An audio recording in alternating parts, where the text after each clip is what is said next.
Hi friends, welcome back to A V Shetty channel.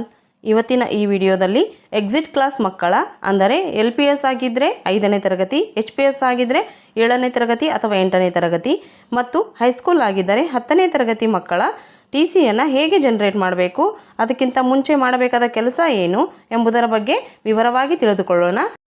ಅದಕ್ಕಿಂತ ಮುಂಚೆ ಇನ್ನೂ ಯಾರ್ಯಾರು ನನ್ನ ವಿಡಿಯೋನ ಸಬ್ಸ್ಕ್ರೈಬ್ ಆಗದೆ ನೋಡ್ತಿದ್ದೀರೋ ಅವರೆಲ್ಲ ಈ ಕೂಡಲೇ ಎ ವಿ ಶೆಟ್ಟಿ ಚಾನಲನ್ನು ಸಬ್ಸ್ಕ್ರೈಬ್ ಆಗಿ ಪಕ್ಕದಲ್ಲಿರುವಂತಹ ಬೆಲ್ ಐಕಾನ್ ಮೇಲೆ ಕ್ಲಿಕ್ ಮಾಡಿ ಆಲನ್ನು ಸೆಲೆಕ್ಟ್ ಮಾಡಿ. ಇದರಿಂದ ನಾನು ಯಾವುದೇ ವಿಡಿಯೋನ ಯೂಟ್ಯೂಬ್ನಲ್ಲಿ ಅಪ್ಲೋಡ್ ಮಾಡಿದ ತಕ್ಷಣ ನಿಮಗೆ ನೋಟಿಫಿಕೇಷನ್ ತಲುಪುತ್ತೆ. ಜೊತೆಗೆ ಮಾಹಿತಿ ಇಷ್ಟ ಆದರೆ ವಿಡಿಯೋನ ಲೈಕ್ ಮಾಡೋದನ್ನು ಮರಿಬೇಡಿ ಅಂತ ಹೇಳ್ತಾ let us start the video. ಮೊದಲಿಗೆ ನಿಮ್ಮ ಶಾಲೆಯ ಯೂಸರ್ ನೇಮ್ ಮತ್ತು OTP ಹಾಕಿ SATS ಅಲ್ಲಿ ಲಾಗಿನ್ ಆಗಿ, ನಂತರ ಲೆಫ್ಟ್ ಸೈಡ್ ಡ್ಯಾಶ್ಬೋರ್ಡ್ ಕೆಳಗಡೆ ಇರುವಂತಹ ಸ್ಟೂಡೆಂಟ್ ಕ್ಲಾಸ್ 1 to 10 ಇದರಲ್ಲಿ ಲಾಸ್ಟ್ ಆಪ್ಷನ್ ಟ್ರಾನ್ಸ್ಫರ್ ಸರ್ಟಿಫಿಕೇಟ್ ಅಂತಿದೆಯಲ್ಲ ಅದನ್ನು ಸೆಲೆಕ್ಟ್ ಮಾಡ್ಕೊಳ್ಳಿ. ನೆಕ್ಸ್ಟ್ ಅದರಲ್ಲಿರುವಂತಹ ಸಬ್ ಮೆನ್ಯೂಸಲ್ಲಿ third option individual TC issue ಅಂತಿದೆಯಲ್ಲ ಅದನ್ನು ಕ್ಲಿಕ್ ಮಾಡ್ಕೊಳ್ಳಿ. ಆಗ search student to issue TC ಅಂತ ಈ ರೀತಿಯ ಇಂಟರ್ಫೇಸ್ ನಿಮ್ಮ ಮುಂದೆ ಕಾಣಿಸುತ್ತೆ. ಈ TCಯನ್ನು ಇಶ್ಯೂ ಮಾಡೋಕ್ಕಿಂತ ಮುಂಚೆ ಕೆಲವೊಂದಿಷ್ಟು ಪಾಯಿಂಟ್ಸನ್ನು ನೀವು ನೆನ್ಪಿಟ್ಕೊಳ್ಬೇಕು. ಆ ಪಾಯಿಂಟ್ಸನ್ನು ನಾನು ಸಪ್ರೇಟ್ ವಿಡಿಯೋ ಕೂಡ ಮಾಡಿ ಹಾಕಿದ್ದೀನಿ. TC ತೆಗೆಯುವ ಮುನ್ನ ಗಮನಿಸಬೇಕಾದ ಅಂಶಗಳು ಅಂತ ಎ ವಿ ಶೆಟ್ಟಿ ಚಾನಲಲ್ಲಿ ಸಿಗುತ್ತೆ, ನೀವು ಬೇಕಾದ್ರೆ ವಿಸಿಟ್ ಮಾಡ್ಬೋದು. ಬ್ರೀಫಾಗಿ ಇಲ್ಲಿ ಹೇಳೋಕ್ಕೆ ಇಷ್ಟಪಡ್ತೀನಿ. 1ನೇ ಪಾಯಿಂಟ್ ಏನಂದರೆ ಪ್ರಮೋಟ್ ಮಾಡಿರಬೇಕು, ಎಲ್ಲ ಮಕ್ಕಳನ್ನು ಪ್ರಮೋಟ್ ಮಾಡಿರಬೇಕು. ನೆಕ್ಸ್ಟ್ ಮಕ್ಕಳ ಮಾಹಿತಿ ಎಲ್ಲ ಸರಿಯಾಗಿದೆ ಅಂತ ಒಂದು ಸಲ ಚೆಕ್ ಮಾಡ್ಕೊಳ್ಬೇಕು. ನಂತರ ಮಕ್ಕಳ ಮಾಸ್ ಕಾರ್ಡನ್ನು ಆಲ್ರೆಡಿ TC ತೆಗೆಯೋಕ್ಕಿಂತ ಮುಂಚೆನೇ ನೀವು ಡೌನ್ಲೋಡ್ ಮಾಡಿಕೊಳ್ಳಬೇಕು. ನಂತರ ಇನ್ನೊಂದು ಮೇನ್ ಪಾಯಿಂಟ್ ಏನಂದರೆ TCಯನ್ನು ಮೊಬೈಲ್ನಿಂದ ಔಟ್ ಮಾಡಬಾರ್ದು. ಯಾಕಂತಂದರೆ ಮೊಬೈಲ್ನಿಂದ ಔಟ್ ಮಾಡಿದರೆ ಅದು ಸರಿಯಾದ ಫಾರ್ಮಲ್ಲಿ ಬರೋದಿಲ್ಲ. ಸೊ ಅದಕ್ಕೋಸ್ಕರ ಮೊಬೈಲ್ನಿಂದ ಔಟ್ ಮಾಡೋಕ್ಕೆ ಹೋಗಬೇಡಿ. ನೀವು ಮಾಸ್ ಕಾರ್ಡನ್ನು ಬೇಕಾದರೆ ಮೊಬೈಲ್ನಲ್ಲಿ ಔಟ್ ಮಾಡ್ಕೊಳ್ಬೋದು. ಓಕೆನಾ? ನೆಕ್ಸ್ಟ್ ಇಷ್ಟು ಪಾಯಿಂಟ್ಸನ್ನು ನೀವು ನೆನ್ಪಿಟ್ಕೊಳ್ಳಿ. ಮಕ್ಕಳ ಮಾಹಿತಿ ಏನಾದರೂ ತಪ್ಪಿದರೆ ಅದಕ್ಕೂ ಕೂಡ ನಾನು ಸ್ಟೂಡೆಂಟ್ ಅಪ್ಡೇಟ್ ಡೀಟೇಲ್ಸ್ ಅಂತೇಳಿ ಒಂದು ವಿಡಿಯೋ ಮಾಡಿದ್ದೀನಿ. ಅದರಲ್ಲಿ ಹೋಗ್ಬಿಟ್ಟು ನೀವು ಯಾವ ಮಾಹಿತಿ ತಪ್ಪಿದೆ ಅಂದರೆ ಮಕ್ಕಳ ಹೆಸರು, ತಂದೆ ಹೆಸರು, ಡೇಟ್ ಆಫ್ ಬರ್ತು, ಕ್ಯಾಸ್ಟು, ಈ ರೀತಿ ಡೇಟ್ ಆಫ್ ಅಡ್ಮಿಷನ್ನು ಯಾವುದೇ ತಪ್ಪಿದ್ದನ್ನು ಕೂಡ ಹೇಗೆ ತಿದ್ದುಪಡಿ ಮಾಡ್ಕೊಳ್ಬೇಕು ಅನ್ನೋದನ್ನು ನಾನು ಆ ವಿಡಿಯೋದಲ್ಲಿ ಹೇಳಿದ್ದೀನಿ. ನೆಕ್ಸ್ಟ್ ಈಗ ಸರ್ಚ್ ಸ್ಟೂಡೆಂಟ್ ಟು ಇಶ್ಯೂ TCಯಲ್ಲಿ ನೀವು ಯಾವ ಕ್ಲಾಸ್ ಮಕ್ಕಳನ್ನು ಇಶ್ಯೂ ಮಾಡ್ತಿದ್ದೀರೋ ಆ ಕ್ಲಾಸನ್ನು ಸೆಲೆಕ್ಟ್ ಮಾಡ್ಕೊಳ್ಳಿ. ನಾನೀಗ 5ನೇ ತರಗತಿಯನ್ನು ತೆಗೆದುಕೊಂಡಿದ್ದೀನಿ. ಅಕಾಡೆಮಿಕ್ ಇಯರಲ್ಲಿ 2025-26 ಅಂತಿದೆ, ಅದೇ ಇರಲಿ. ಯಾಕಂದರೆ ನಾನು ಕಳೆದ ಸಾಲಿನಲ್ಲಿ 5ನೇ ತರಗತಿ ಇರುವಂತಹ ಮಕ್ಕಳ TCಯನ್ನು ಇಶ್ಯೂ ಮಾಡ್ತಿದ್ದೀನಿ. ನೆಕ್ಸ್ಟ್ ಸ್ಟೂಡೆಂಟ್ ಟೈಪಲ್ಲಿ ರೆಗ್ಯುಲರ್ ಅಂತಿದೆ, ಅದೇ ಹಾಗೆ ಇರಲಿ. ನೆಕ್ಸ್ಟ್ TC ಇಶ್ಯೂ ಟೈಪಲ್ಲಿ ಸೆಲೆಕ್ಟ್ ಮಾಡಬೇಕಾಗುತ್ತೆ. ಇಲ್ಲಿ generate TC to admit next academic year ಅಂತಿದೆ ಮತ್ತು ಅದರ್ಸ್ ಅಂತಿದೆ. ನೀವು 2025-26ನೇ ಸಾಲಿನಲ್ಲಿ 5ನೇ ತರಗತಿ ಇರುವಂಥ ಮಗುವನ್ನು ಈ ಸಾಲಿಗೆ ಅಂದರೆ 2026-27ನೇ ಸಾಲಿಗೆ 6ನೇ ತರಗತಿಗೆ TC ಕೊಡ್ತಾ ಇದ್ದೀರಿ. ಅಂದರೆ 6ನೇ ತರಗತಿಗೆ ಅಡ್ಮಿಷನ್ ತೆಗೆದುಕೊಳ್ಳಲು TC ಕೊಡ್ತಿದ್ರಿ. ಸೊ ಅದಕ್ಕೋಸ್ಕರ generate TC to admit next academic year ಅಂತ ಸೆಲೆಕ್ಟ್ ಮಾಡ್ಕೊಳ್ಳಿ. RTE ಸ್ಟೇಟಸ್ ನಾನ್ RTE ಅಂತಲೇ ಇರಲಿ.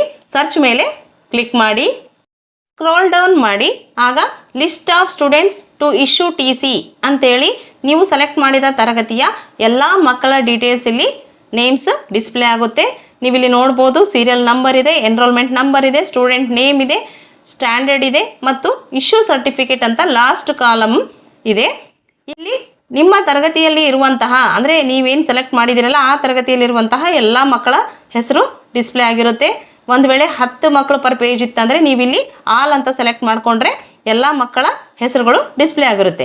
ಕೆಲವೊಂದು ಸಂದರ್ಭದಲ್ಲಿ ಅಟೆಂಡೆನ್ಸ್ ನಾಟ್ ಫಿಲ್ಡ್ ಮತ್ತು ರಿಸಲ್ಟ್ ನಾಟ್ ಫಿಲ್ಡ್ ಅಂತ ಏನಾದರೂ ಆಗಿತ್ತು ಅಂತಂದರೆ ಆ ಮಕ್ಕಳು ಪ್ರಮೋಟ್ ಆಗಿರೋದಿಲ್ಲ. ಅಂತಹ ಪ್ರಮೋಟ್ ಆಗಿರೋದಂತಹ ಮಕ್ಕಳದ್ದು ಏನಂತಂದರೆ ನೀವಿಲ್ಲಿ list of students to issue TCಯಲ್ಲಿ ಅವರ ಹೆಸರು ಬಂದಿರೋದಿಲ್ಲ.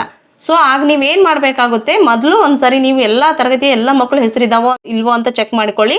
ನಂತರ ಯಾರ್ದಾದ್ರೂ ಮಿಸ್ ಆಗಿತ್ತು ಅಂದರೆ ಆ ಮಕ್ಕಳನ್ನು ನೀವು ಮತ್ತೊಮ್ಮೆ ಹೋಗಿ ಏನು ಪ್ರಾಬ್ಲಮ್ ಇದೆ, ಅಟೆಂಡೆನ್ಸ್ ನಾಟ್ ಫೀಲ್ಡೋ ಅಥವಾ ರಿಸಲ್ಟ್ ನಾಟ್ ಎಂಟರ್ಡೋ ಏನಿದೆ ನೋಡಿಕೊಂಡು ಅದನ್ನು ಸರಿ ಮಾಡಿಕೊಂಡು ಪ್ರಮೋಟ್ ಮಾಡಿದ ಒಂದು ದಿನದ ನಂತರ ನೀವು ಮತ್ತೆ TCಯನ್ನು ಇಶ್ಯೂ ಮಾಡ್ಬೋದಾಗಿದೆ. ಸೊ ನಾನೀಗ TC ಇಶ್ಯೂ ಮಾಡೋ ಸಲುವಾಗಿ ಇಂಡಿವಿಜುವಲ್ ಟಿ ಸಿನೇ ಇಶ್ಯೂ ಮಾಡಬೇಕಾಗತ್ತೆ, ಹೋಲ್ ಕ್ಲಾಸ್ದಲ್ಲ, ಒಂದೊಂದು ಮಗುವಿದು. ಆ ಹೆಸರಿನ ಮುಂದಿರುವಂತಹ ಇಶ್ಯೂ ಸರ್ಟಿಫಿಕೇಟಲ್ಲಿ ಬಂದಿರುವಂತಹ ಇಶ್ಯೂ ಕಾಲಮ್ ಮೇಲೆ ಕ್ಲಿಕ್ ಮಾಡಿ. ಆಗ do you want to issue T C ಅಂತ ಬರುತ್ತೆ. ಓಕೆ ಮೇಲೆ ಕ್ಲಿಕ್ ಮಾಡಿ. ಆಗ ಆ ಮಗುವಿನ ಟ್ರಾನ್ಸ್ಫರ್ ಸರ್ಟಿಫಿಕೇಟ್ ಈ ರೀತಿಯಾಗಿ ಡಿಸ್ಪ್ಲೇ ಆಗುತ್ತೆ. ಸೊ ನೀವಿಲ್ಲಿ ಫಸ್ಟ್ ಏನು ಮಾಡಬೇಕಾಗುತ್ತೆ ಅಂದರೆ ಎಡಿಟ್ ಮೇಲೆ ಕ್ಲಿಕ್ ಮಾಡಿ. ಆಗ ಕೆಲವೊಂದಿಷ್ಟು ಆಪ್ಷನ್ಸ್ ನಿಮ್ಮ ಎಡಿಟ್ ಆಪ್ಷನ್ಗೆ ಎನೇಬಲ್ ಆಗ್ತವೆ. ಆ ಆಪ್ಷನ್ಗಳನ್ನು ನೀವೇನು ಮಾಡಬೇಕಾಗುತ್ತೆ, ಸರಿಯಾದ ಮಾಹಿತಿಯನ್ನು ಎಡಿಟ್ ಮಾಡಬೇಕಾಗುತ್ತೆ.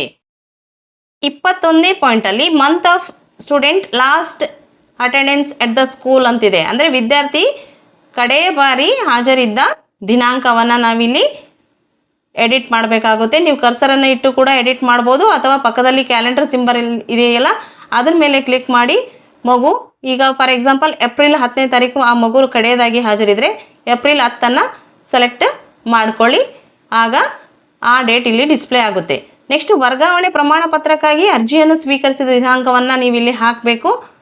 ಆ ದಿನಾಂಕವನ್ನು ಎಡಿಟ್ ಮಾಡಿ ಆದರೂ ಹಾಕ್ಬೋದು, ಅಥವಾ ಕ್ಯಾಲೆಂಡರ್ ಮೂಲಕ ಆದರೂ ನೀವು ಹಾಕ್ಬೋದು. ನಾನೀಗ 29ನೇ ತಾರೀಕು ಅರ್ಜಿ ಕೊಟ್ಟಿದ್ದಾರೆ, ಸೊ 29 ಅಂತ ಹಾಕ್ತಾ ಇದ್ದೀನಿ. ನೆಕ್ಸ್ಟ್ 25ನೇ ಪಾಯಿಂಟಲ್ಲಿ ನಡತೆ ಮತ್ತು ಚಾರಿತ್ರ್ಯ ಅಂತಿದೆಯಲ್ಲ, ಅದನ್ನು ಸ್ಯಾಟಿಸ್ಫ್ಯಾಕ್ಟರಿ, ನಾಟ್ ಸ್ಯಾಟಿಸ್ಫ್ಯಾಕ್ಟರಿ, ಗುಡ್ ಅಂತಿದೆ, ಗುಡ್ಡನ್ನು ಸೆಲೆಕ್ಟ್ ಮಾಡ್ಕೊಳ್ತಿದ್ದೀನಿ. ಈ 3 ಪಾಯಿಂಟನ್ನು ನೀವು ಎಡಿಟ್ ಮಾಡಿದ ನಂತರ ನೆಕ್ಸ್ಟ್ ಈಗ ಜನರೇಟ್ ಮೇಲೆ ಕ್ಲಿಕ್ ಮಾಡಿ. Do you want to submit ಅಂತ ಪಾಪಪ್ ಮೆಸೇಜ್ ಬರುತ್ತೆ. ಓಕೆ ಮೇಲೆ ಕ್ಲಿಕ್ ಮಾಡಿ. ಆಗ ಈ ರೀತಿ ಫುಲ್ ಟಿ ಸಿ ಎಡಿಟ್ ಆಗಿಬಿಟ್ಟು ಪ್ರಿವ್ಯೂ ಬರುತ್ತೆ. ನಂತರ ಕೆಳಗಡೆ ಇರುವಂತಹ ಆಪ್ಷನ್ಸ್ ಎಲ್ಲ ಹೋಗಿ ಪ್ರಿಂಟ್ ಆಪ್ಷನ್ ಮಾತ್ರ ಉಳಿಯುತ್ತೆ. ಇಲ್ಲಿ ಇನ್ನೊಂದು ಪಾಯಿಂಟನ್ನು ನಾನು ಹೇಳೋಕ್ಕೆ ಇಷ್ಟಪಡ್ತೀನಿ. ಅದೇನೆಂದರೆ, ಒಂದು ಸಾರಿ ನೀವು ಮಗುವಿನ ಟಿ ಸಿಯನ್ನು ಜನ್ರೇಟ್ ಮಾಡಿ ಪ್ರಿಂಟ್ ಆಪ್ಷನ್ಗೆ ಬಂದ ನಂತರ ಅದನ್ನು ಆಗಲೇ ಪ್ರಿಂಟನ್ನು ತೆಕ್ಕೊಂಡು PDF ರೂಪದಲ್ಲಿ ಸೇವ್ ಮಾಡಿಕೊಳ್ಳಿ. ಒಂದು ವೇಳೆ ನೀವು ಅರ್ಧದಲ್ಲೇ ಬಿಟ್ಟು ಮತ್ತೊಂದು ಸಲ ತೆಗೆದ್ರಾಯ್ತು, ಜನ್ರೇಟ್ ಮಾಡಿದ್ರಾಯ್ತು ಅಂತ ಬಿಟ್ಟರೆ, ಆಗ ಒಂದು ಸಾರಿ ತೆಗೆದ ನಂತರ ಮತ್ತೊಂದು ಸಾರಿಗೆ ಪ್ರಿಂಟ್ ಆಪ್ಷನ್ ಬರೋಲ್ಲ, ಅಲ್ಲಿ ರೀಪ್ರಿಂಟ್ ಆಪ್ಷನ್ ಅಂತ ಬರುತ್ತೆ. ಆವಾಗ ಅದು ನಿಮ್ಗೆ ಏನಾಗುತ್ತೆ ಅಂದರೆ ಡುಪ್ಲಿಕೇಟ್ ಅಥವಾ ದ್ವಿಪ್ರತಿ ಟಿ ಸಿ ಅಂತೇಳಿ ಆಗುತ್ತೆ. ಸೊ ಅದಕ್ಕೋಸ್ಕರ ಒಂದೇ ಸಾರಿಗೆ ಪ್ರಿಂಟನ್ನು ತೆಗೆದುಕೊಂಡು ಬಿಡಿ. ಆಗ ಇಲ್ಲಿ ನೀವು ನೋಡ್ಬೋದು ಪ್ರಿವ್ಯೂವಲ್ಲಿ 2 ಪೇಜಸ್ ಆಗಿ ಬಂದಿದೆ. ಇದನ್ನು ಒಂದೇ ಪೇಜಲ್ಲಿ ನೀವು ಮಾಡ್ಕೊಳ್ಬೇಕು ಅಂತಂದರೆ ಮೋರ್ ಸೆಟ್ಟಿಂಗ್ಸಲ್ಲಿ ಹೋಗಿ ಪೇಪರ್ ಸೈಜನ್ನು ಲೆಟರ್ ಅಂತಿರುತ್ತೆ, ಆ ಲೆಟರನ್ನು ನೀವು A4 ಸೈಜ್ಗೆ ಕನ್ವರ್ಟ್ ಮಾಡಿಕೊಂಡು ಸೇವ್ ಮಾಡಬೇಕು. ಆಗ ಅದು ಒಂದೇ ಪೇಜಲ್ಲಿ ನಿಮಗೆ, ನೀವು ನೋಡ್ಬೋದು ಇಲ್ಲಿ ಒಂದೇ ಪೇಜ್ಗೆ ಇದು ಕನ್ವರ್ಟ್ ಆಯಿತು. ನೆಕ್ಸ್ಟ್ ಸೇವ್ ಮೇಲೆ ಕ್ಲಿಕ್ ಮಾಡಿ. ನಂತರ ನೀವಿಲ್ಲಿ ಮಗುವಿನ ಹೆಸರನ್ನು ನೀವಿಲ್ಲಿ ಟೈಪ್ ಮಾಡಿ ಸೇವ್ ಮಾಡಿ ಇಟ್ಕೊಳ್ಬೋದು. ಈ ರೀತಿ ಹೆಸರನ್ನು ಟೈಪ್ ಮಾಡಿ ಸೇವ್ ಮೇಲೆ ಕ್ಲಿಕ್ ಮಾಡಿ. ಆಗ ಅದು ನಿಮ್ಮ ಸಿಸ್ಟಮ್ನ ಡೌನ್ಲೋಡ್ಸಲ್ಲಿ ಸೇವ್ ಆಗಿರುತ್ತೆ. ನೀವು ಏನು ಹೆಸರು ಸೇವ್ ಮಾಡಿದ್ರೋ ಆ ಹೆಸರಲ್ಲಿ ಸೇವ್ ಆಗಿರುತ್ತೆ. ಗೊತ್ತಾಯ್ತಲ್ಲ ಫ್ರೆಂಡ್ಸ್? ವಿಡಿಯೋ ಇಷ್ಟ ಆದರೆ ಲೈಕ್ ಆ್ಯಂಡ್ ಶೇರ್ ಮಾಡೋದನ್ನು ಮರಿಬೇಡಿ. ಮುಂದಿನ ವಿಡಿಯೋದಲ್ಲಿ ಸಿಗೋಣ. ಅಲ್ಲಿವರೆಗೂ ಬಾಯ್ ಫ್ರೆಂಡ್ಸ್.